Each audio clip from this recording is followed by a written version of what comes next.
of some people about how this influences athletic competition. Okay? And these two athletes, I believe, are in Connecticut. I want to say that they were in a collegiate level in Connecticut.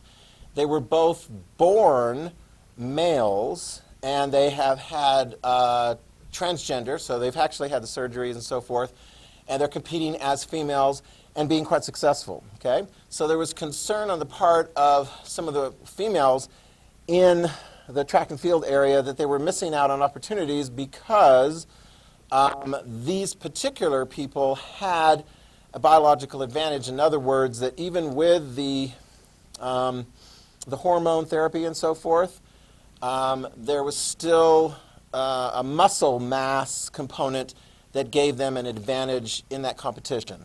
Are you following me so far? Okay? And so therefore, last year in Idaho, I think Idaho was the first, I think there's 5 or 6 other states at this point, was the first one to pass a law, Idaho House Bill 500, and Idaho's a fairly conservative state and so forth, and basically said that if you are, you cannot compete in the sexual class of the people who you joined into as a result of your transgender, transsexual surgery. In other words, in Idaho, these two track athletes could not compete in the female competitive realm. Do you understand that? Okay. A lot of debate going forth. I'll just give you a little bit of this for you just to give you a sense, and then you guys can chime in on top of whatever. Some of the arguments against that was the concern that athletes of this particular background would not have an opportunity to compete because then they wouldn't necessarily want to or have an opportunity to be successful running against male athletes. Okay? Although female athletes might say, well, these guys have got some clear advantages. And then there was the concern about like stigma associated with if you're not given an opportunity. So it's really interesting here because once upon a time, there wasn't a lot of like female athlete opportunities. I mean, if you look at the economics of sports, which sports dominate economically, male or female? Male, yeah. I mean, football, baseball, basketball, hockey, and so forth. In the 1970s, I want to say Title IX, federal law, basically said, look, colleges, high schools, and so forth, public schools, you have to have equal spending opportunities for males and females to really encourage females to go into sports. Okay? So, since that time, I can even remember my older sister. Oh, she's a good athlete. They didn't have girls' soccer teams back then. So she played on the guys' soccer team. She's good, right? She could bend it like Beckham. That's my sister. I saw it happen. Anybody know what it bend it like Beckham? So you kick the ball and it goes on like this really weird thing. She kicked a corner kick, pew, arc, past the goalie's arms into the goal. Okay? So eventually, yeah. So when she was in junior high, they didn't have a girls' soccer team. So she beat out the guy for the goalkeeper position, which really embarrassed the guy because he's like, I'm a guy. I should get that. But eventually, they did.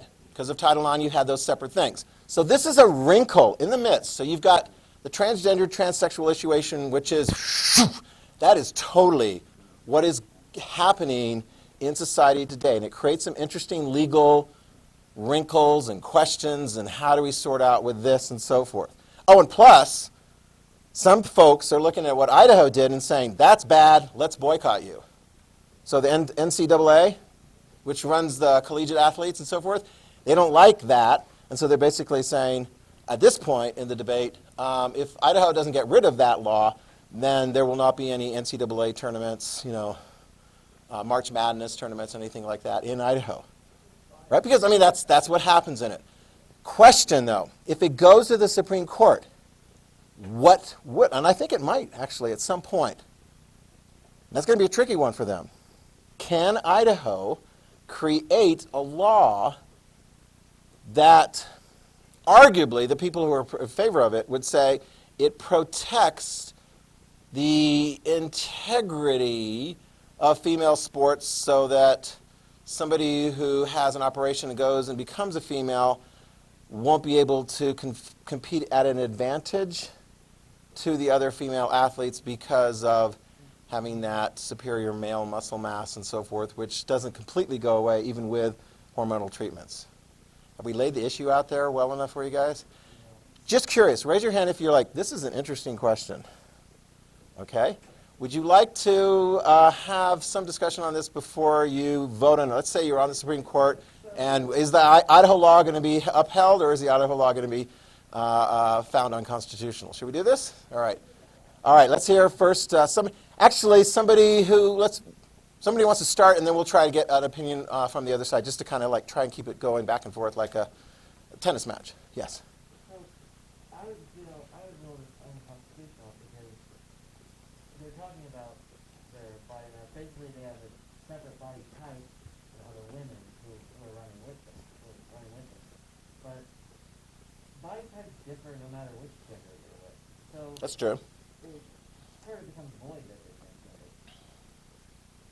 Okay, so there's enough variance within male and female body types that it's no big diff. Yeah. Okay, that's a starting point. Anyone want to go on the other side? Let's go for one on the other side. Yes. That's actually not true. There is a trend, but science has proven that there is a trend that you can see to the different sexes. It's not. It doesn't differ enough that it doesn't matter. It does matter. Males generally have 50% more body mass than females. Generally, not when you get down to this class. Yeah. Yeah. Sorry, I'm not helping the guy. Average on that one. Sorry. Anyway, and so if you let trans Slow. females into female sports, then you have biological boys entering and setting records that no ordinary female could beat, and then you destroy the accomplishments of females that Quick worked for a very long time to get. Okay, quick survey check. Anna, you run. Okay. Within what percentage of most of the cross country meets are you in? Top third. Okay. Is your top third race time, where would that fit in a male cross country race? Bottom third.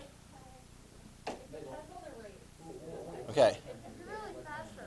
So you're really fast, but you're not as fast as like the same top third in a cross country.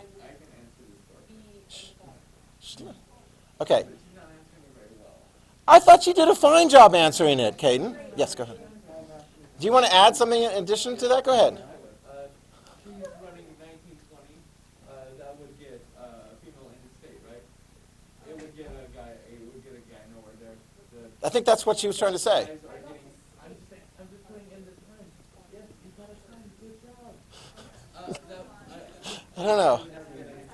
They're running 16th for the good people. Okay. All right. Back to you to follow up on your point. Another example is that one of the world's Shh. fastest female athletes, I can't remember her exact time, but her record, one of the fastest female world records, has probably been beaten by about, I'd say, I'm trying to remember, A lot. 300 high school boys athletes. Oh dear. Okay. So let. Even full-grown men.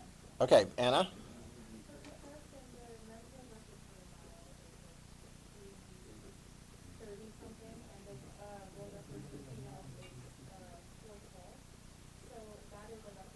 What's the matter with those women?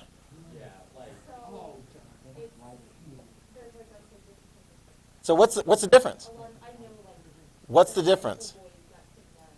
So what's the difference, Anna? How do you see this? I'm just curious because how do you see this?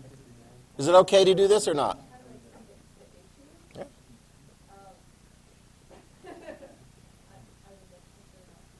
Oh, don't be afraid. You're afraid. All right. So we're bouncing back to the that this is not okay, unconstitutional. Okay, go for it. Well, here's the thing, is that there are people in every sport who have more physical advantage over other people in that sport. I mean, if you look at the NBA, all of them are super tall people because that's how they were born, they're tall, and so that's why they have a more advantage from basketball. And the other issue is,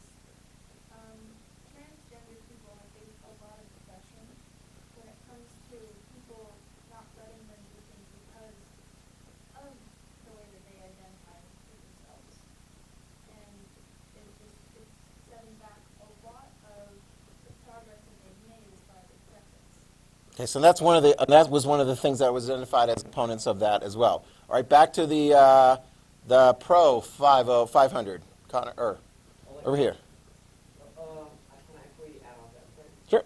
Okay, so Okay. as well, hormone therapy and such actually have been seen to drastically, I guess, even out muscle mass. Can it? It- Because that's one of the big debates. Is some of them are saying it could. The Olympics say that that's good enough for them. NCAA say that's good enough for them. Other scientists would say not good enough. It generally trends towards that.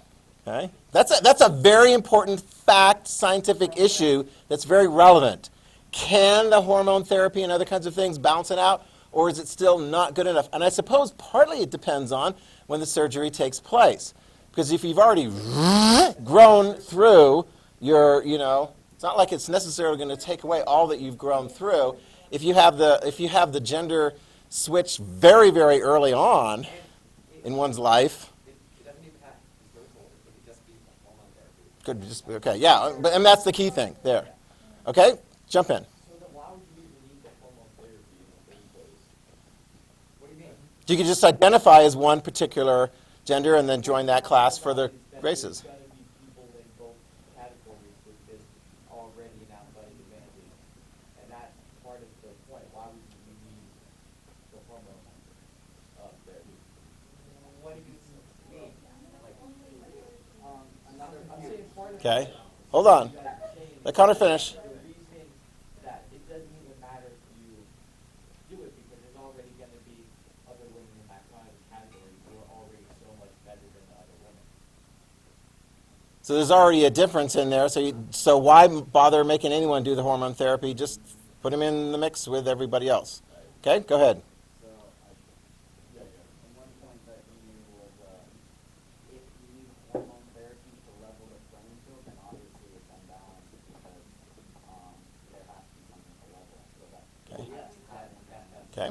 One thing I'll throw in here, I don't know if anyone's going to make this argument. One thing that came up on the side of those proponents of House Bill 500 to kind of bounce off of what MK was saying, as far as like the difficulty of transgender athletes and so forth, some of the girls were saying, oh, we're missing out on scholarship opportunities that are limited, that you can't get unless you actually have victories. And if you haven't, like some of the ones that were complaining about these particular athletes, they were saying they missed out on doing well, and so therefore they couldn't get various different scholarship opportunities or get into different sports programs and so forth. You could say it's a fairly small number, arguably at this point, but that was one of the arguments they made. Lizzie.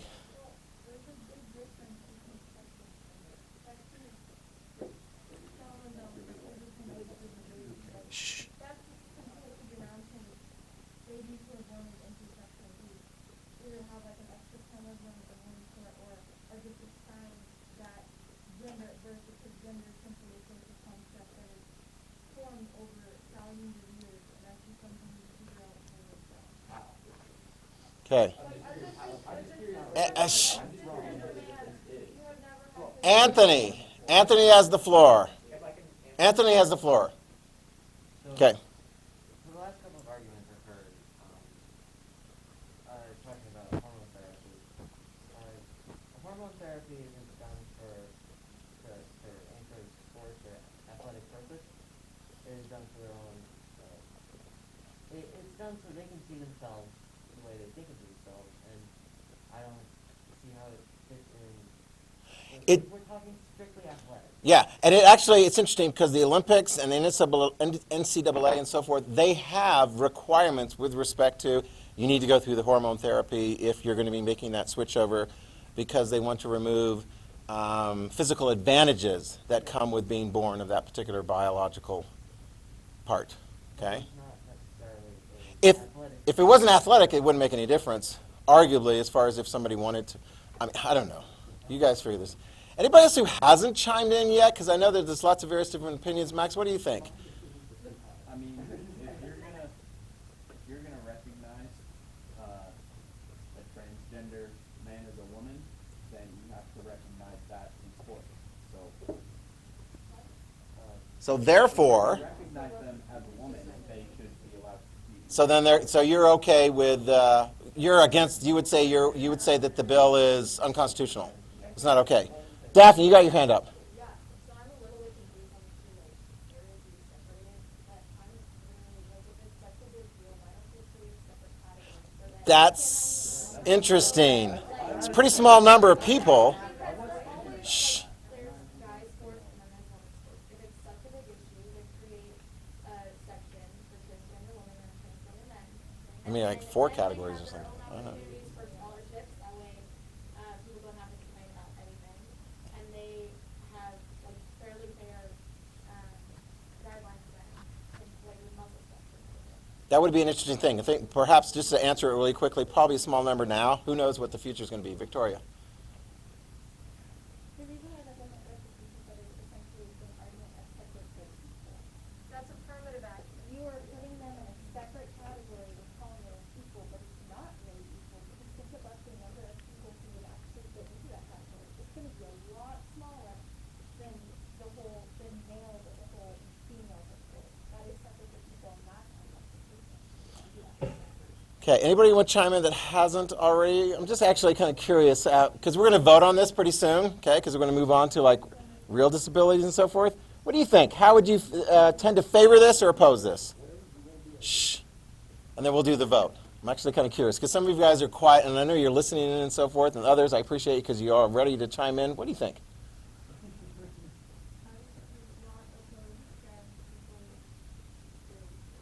Okay, so you would say this, you wouldn't like this bill. Okay, the unconstitutional. Olivia, what do you think? You say it's unconstitutional. Any other additional reasons than what we've heard?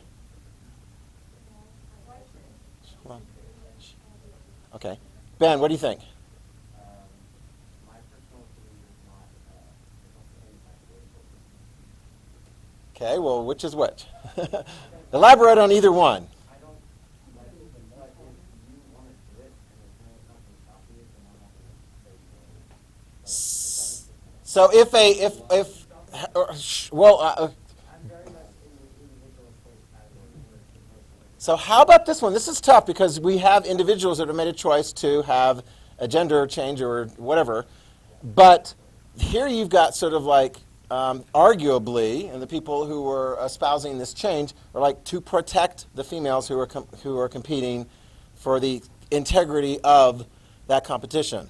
Are you sympathetic to them, or are you more sympathetic to the athletes who have made that gender change?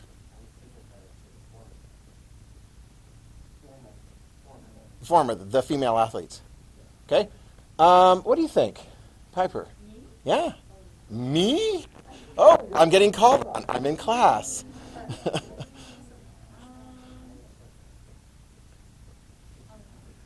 Unconstitutional, based on the reasons you've heard before.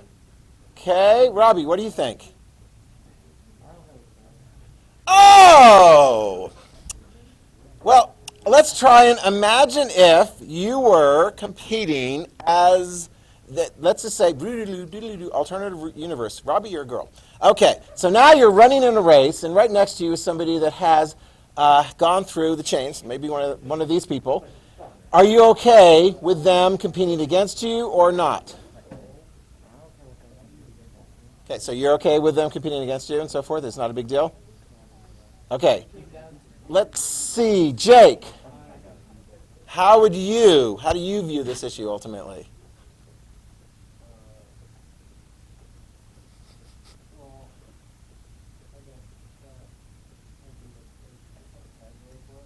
You want the separate category kind of thing, try and develop that out? It's going to be a bit of a challenge. Drake. Shh.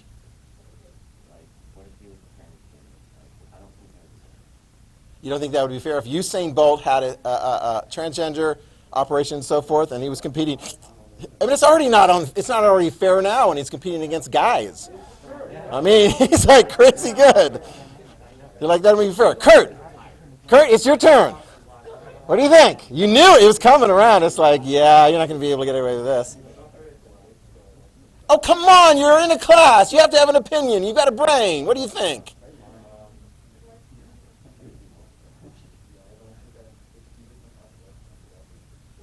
What do you mean? So you're on the Supreme Court, right? And there's arguments saying this is an unconstitutional violation of the 14th Amendment. And other people are going, no, that's a protection of the rights of people who are born females. Where do you stand?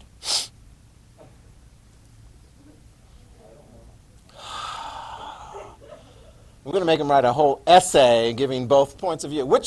Evaluate both points of view.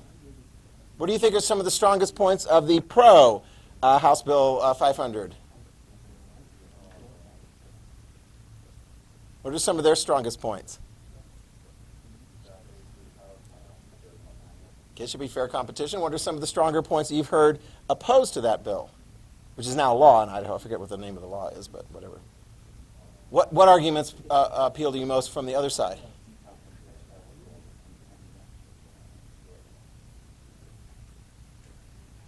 With the gender that they moved into? Okay, we'll hear a couple of final comments and then we'll vote. Oh, right here, Lizzie. Well, the thing is, apart from the issue itself, there's like a ton of stigma around like trans women or trans men not being real men and real women in general. Like, as cisgender children, if they could have been a male or a woman, they're still who they are. So they're not being valued the same simply because of who they are, and that's part of the problem because denouncing their right to run equally to who they are is just telling them that who they are is not. So you're saying it's like, Running a global image that if you're transgender, you won't be given that equality to be who you are. it's focusing on the effect and so forth. And these kinds of issues pop up all over the place, like public restroom facilities, various different kinds of things. I mean, you guys are going to be able to have to sort this thing throughout for quite a number of years. Trust me. The governor vetoed a bill that would prohibit trans kids from having access to medical procedures like puberty blockers or hormones, Yeah. and then that was vetoed. Like that's an image Oh my God. of people that Trust me, there's a reason. who Yeah. are is not okay. There's a reason I stayed away from that one, because that's the difficulty of that gender identity plus the parental responsibility with respect to decisions made and so, oh my gosh, talk about controversy. So, all right, got a final comment here?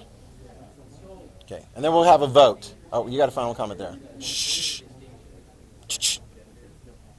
Which, then if we're talking about transgender people being with people of the same gender that they're moved into, I don't see how that would be any different from, because couldn't they all technically then identify as a different gender? Because you're saying it's just if it's a social construct, couldn't they all identify as something else? They would all want to be in their own category? I mean, they could, but most people take it seriously because identifying as who you are is something that you know. Like, as a cis man, you may or may not have ever doubted, like, sexuality or your gender or something like that because that's just how people are doing it. Because it might be possible. Okay, Piper, last word, and then we're going to have a vote. Okay, so this is like on the same. Shh. But I know in Texas, I think there's like a tax content of the law. That like, it's really weird. So like, say for trans youth, they want to test if you're actually a certain gender to use the bathroom. Oh my And gosh, I'm yeah. wondering why that isn't wrong. Like, how can they?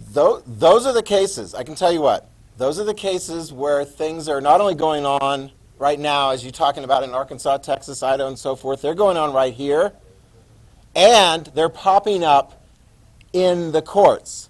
And what typically is going to be the frame of reference with respect to the Supreme Court, if it ever gets there, on these types of issues?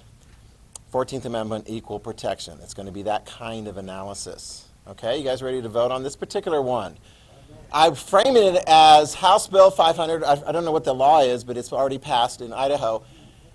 Yes, it's okay, it's constitutional, or no, it's not okay. Could we get a vote? Could we get a vote? Lean one way or the other. Will not necessarily make this, although people are going to be like, they're watching very carefully. Show of hands on, yes, it's okay that does pass constitutional muster, that's okay. 1, 2, 3, 4, 4. Okay. No, it is unconstitutional. It does not pass constitutional muster, or mustard if you don't want to pass that one. You're playing with your hair, or are you voting? Isabel! You're voting. 1, 2, 3, 4, 5, 6, 7, 8, 9, 10, 11, 12. Nobody is judging. You do not feel like you're being judged. You're just expressing your particular point of view. Good God. There's no cancellation of classmates at North Star. There is not. There is not. Not if I have something to say about it. All right. Okay, we'll leave it at that point.